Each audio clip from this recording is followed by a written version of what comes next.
Salut à tous, on se retrouve dans cette nouvelle vidéo. Aujourd'hui, on s'occupe de Betty, alias la belle aux 1000 problèmes.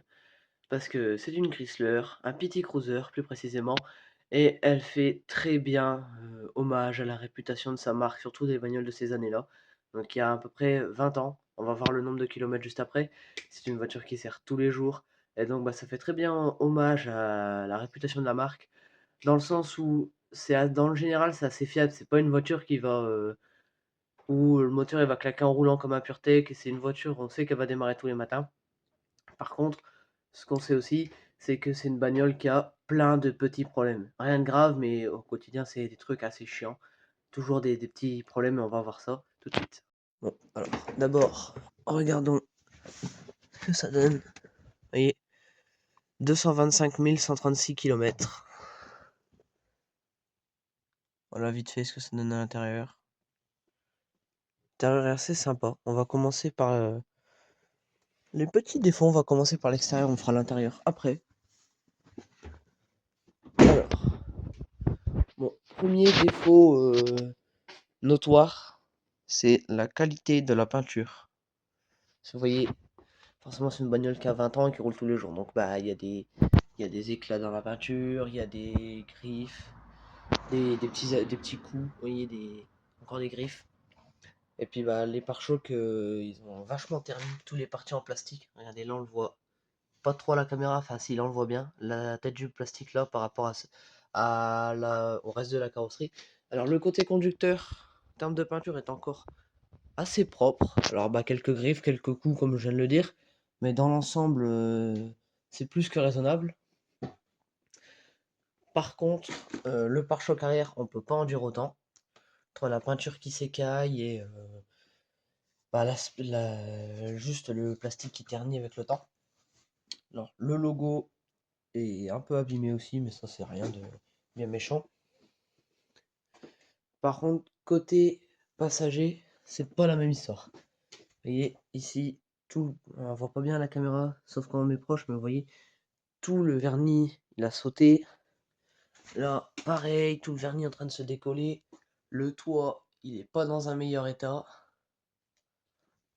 Donc voilà, premier défaut notoire, c'est vraiment la peinture. Et l'aile ici, elle est toute, on voit rien à la caméra, c'est un truc de fou, mais c'est tout griffé.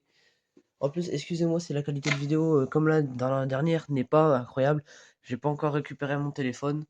Mais enfin, oui, c'est ce que je vous dis, c'est tout abîmé. Alors, excusez-moi, je suis en intérieur. Donc, il n'y aura pas de plan trop large de la voiture parce que le temps est dégoûtant et bizarre. Genre, oui, là, il y a du soleil, mais dans 30 secondes, on va se prendre une grosse averse. Et après, il va re-avoir du soleil pendant 5 minutes, etc., etc. Ça fait que ça en ce moment. Donc, non, on avait dit extérieur d'abord. Extérieur. Alors, au niveau extérieur, qu'est-ce qu'on a? On a, au niveau des ouvrants, le coffre. Le bouton ici ne fonctionne plus, qui est dans le logo. Donc on est obligé pour ouvrir le coffre de faire hop avec la clé. À une main, c'est pas très pratique. Voilà. Pendant qu'on est dans le coffre, les vérins de coffre sont morts, ils ne tiennent plus du tout. Enfin, ils tiennent, mais à peine. Genre, le jour où je suis passé en dessous, le coffre était ouvert. J'ai fait me le prendre dans la tête. Donc, ça, c'est à prévoir. Les vérins de coffre. Et il faudra qu'on regarde. Pour le verrou. Ensuite, tant qu'on est dans les ouvrants, les petits loquets des portières comme celui-ci, au niveau des portières arrière, ne fonctionnent jamais bien. Une fois sur deux, il reste fermé. Alors là, il est bien ouvert pour une fois. Et de l'autre côté également, parce que je viens de le refaire avec le coffre, mais il y a 30 secondes, j'ai regardé. Et ça l'avait pas fait. Là, ça l'a refait avec le coffre, ça a rouvert. On est toujours obligé de cliquer deux fois presque si on veut être sûr que ça s'ouvre. Et on va regarder ça tout de suite après. Alors, pendant qu'on est là, à l'intérieur, vous voyez, les plastiques ne sont pas de très bonne qualité. Enfin, pas de très bonne qualité. Disons que c'est des plastiques dans une voiture qui sert tous les jours, qui a 225 000 et qui a plus de 20 ans. Donc voilà, les plastiques sont un peu abîmés ici. Le plastique est cassé. Ensuite, qu'est-ce qu'on peut évoquer? Bon, là c'est un petit peu griffé, mais ça Rien de bien méchant non plus. Ouais, ça, des deux côtés, les logos à l'avant, dans les portières, sont dans un état pitoyable. Les cuirs aussi, c'est un défaut de cette voiture. C'est une maladie sur les voitures là. Les cuirs sont dans un sale état.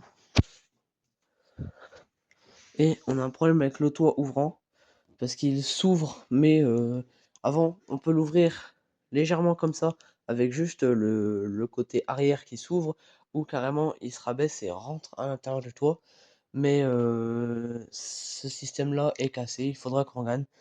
Mais où on arrive, vous voyez avec les quelques vis là, on voit vraiment rien sur ma vidéo. Les vis qu'il y a juste ici, on arrive à accéder au système où on va devoir déposer l'intérieur, tout le toit. Et pour déposer ça, ça va être plus compliqué parce qu'il va falloir démonter la moitié de la voiture pour y avoir accès. Donc, bon, je vais forcément oublier. Ah ouais, par exemple, truc important quand même, il y a une petite fuite à l'échappement. Et enfin, petite, assez grosse, on sait pas où, mais vu le bruit que ça fait, ça doit déjà être un beau trou. Et on a aussi un autre problème qui va être plus embêtant pour le contrôle technique, c'est que elle le faisait pas avant, elle le faisait beaucoup. On a réglé le problème, et là ça doit être autre chose parce que c'est pas ça, on a regardé. Mais elle fume. Elle fume beaucoup. Genre, dès qu'on met un peu pied dedans, celui derrière il a intérêt d'allumer ses phares tellement il y a un nuage de fumée noire derrière, quoi. Donc ça risque d'être plus embêtant pour le contrôle technique à venir.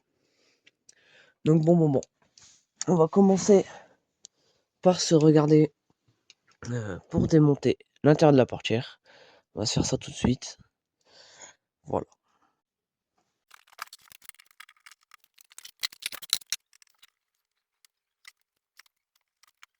J'ai enfin réussi à l'enlever. Donc, hop, on va poser ça sur les Solex. Faire un très bon trépied. Bon, il se peut qu'il y ait eu un peu de casse. On le raccroche. Merde. On le raccrochera comme on pourra de l'autre côté. Mais en attendant, voilà, on a décroché. Donc, vous voyez ici, ça c'est la tige pour la poignée intérieure. Et donc, nous, ce qui nous intéresse, c'est ceci. Donc, vous voyez, déjà, ça peut pas venir de là. Parce que ça, c'est un truc, sans rien, sans électronique, sans rien. Donc, ça peut pas venir de là, le problème. Parce que quand on le fait à la main, vous voyez, ça le fait bien. Donc, je vais essayer de démonter juste ici les 3 vis pour sortir le mécanisme par là, mais je pense que ceci là ça va gêner. C'est le guide pour la fenêtre, donc je pense que ça va gêner, donc on va essayer de sortir ça et je pense qu'il va falloir démonter ça.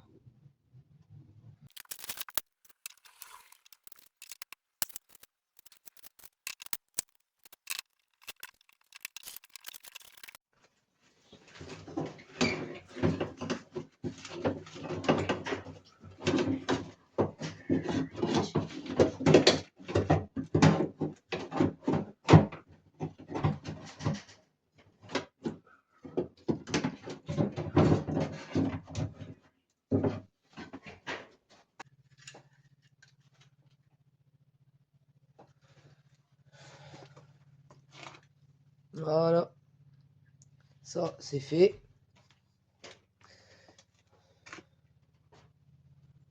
Assemblé au Mexique.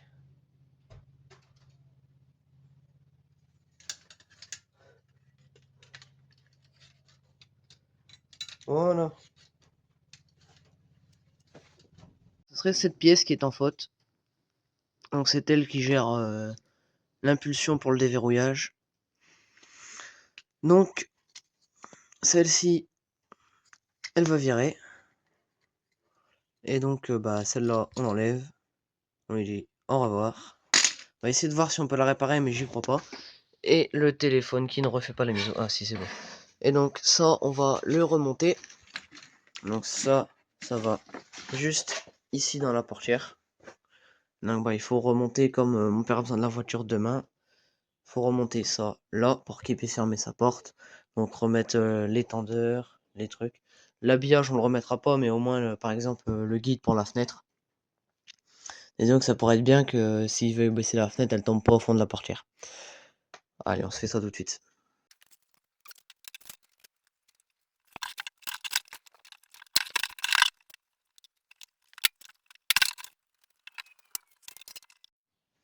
Bon, j'ai démonté du coup le deuxième panneau de porte. Donc, vous voyez ici, j'ai déjà rangé la pièce, mais vous voyez, il y a le connectique qui est là. Et donc, elle était juste ici. Alors, je sais pas pourquoi, mais ça tombe comme par hasard une croix pile là au truc où je devais enlever. J'ai remis la barre et j'ai refait comme sur la deuxième portière. Sauf que du coup, ça a été beaucoup plus vite parce que j'ai pas dû démonter la rampe de fenêtre et ce morceau-là. Du coup, que je savais que c'était juste le morceau-là. Tandis que de l'autre côté, du coup, j'avais tout démonté pour rien. Donc, on se retrouve avec les deux portières comme ça à nu. Puis celle-là, elle a pas la poignée, comme on l'a pas cassée, je vais pas la casser exprès. Et j'ai défait le truc du coffre, l'habillage du coffre également. Donc, juste ici, voilà, sur les Solex. Pour avoir accès à quelque chose qui se trouve juste ici. Hop, je vais prendre la pièce. Doucement pour vous montrer. Donc vous voyez, j'ai démonté ceci, le logo et ce petit morceau de plastique qui sont en réalité, vous voyez, le contacteur. Enfin, le contacteur, je sais pas du tout, j'appelle ça le contacteur, je sais pas du tout quel nom ça a, c'est quoi le vrai nom. Mais en gros, c'est le bouton où on appuie dessus et où ça déverrouille le coffre. Et comme ça s'est cassé, à chaque fois on doit le faire avec la clé et c'est assez chiant. Donc je l'ai démonté. Et pareil, ça va rechercher la pièce. Donc là, aujourd'hui, on va commencer par remonter les mécanismes dans la porte. Alors, on en a normalement, il fonctionne. On a commandé un pour chaque côté. Il y en a un qui est là et l'autre, mon père est parti mettre un peu de dégrippant pour pas tout casser les petites attaches. Donc, vous voyez, en plus, on a commandé sur Ovoco et le gars de la casse a carrément mis le verrou avec, qui n'était pas du tout prévu dans la commande. Il s'est pas embêté, les deux sont livrés avec les verrous. Donc, on verra ce qu'on en fait. Ensuite, on va changer les ampoules et après, on verra ce qu'on fait. Donc, ici, nouvelle boîte à outils. La boîte à outils magique, toute neuve. Donc, voilà, on va faire ça aujourd'hui. Là, on est en train de tester les deux trucs et je vous reprends après. Bon, eh bien, ce côté fonctionne bien. Tout marche bien, le verrou fonctionne bien, le système également. Par contre, on peut pas en dire autant de ce côté. Ça va toujours pas. Pourtant, vous voyez, c'est bien relié parce que quand j'appuie, ça bouge. Mais c'est le même problème que sur l'ancienne pièce. Bon, je vais voir ce qu'on fait.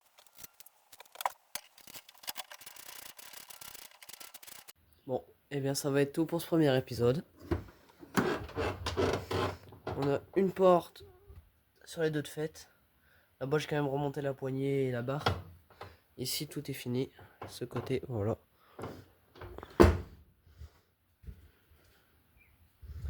Et j'ai remplacé cette ampoule. J'en ai profité pour refaire un coup de polish sur les feux parce que c'était tout jaune. Voilà, voilà. C'est tout pour aujourd'hui. Je vous dis à dans 2 semaines.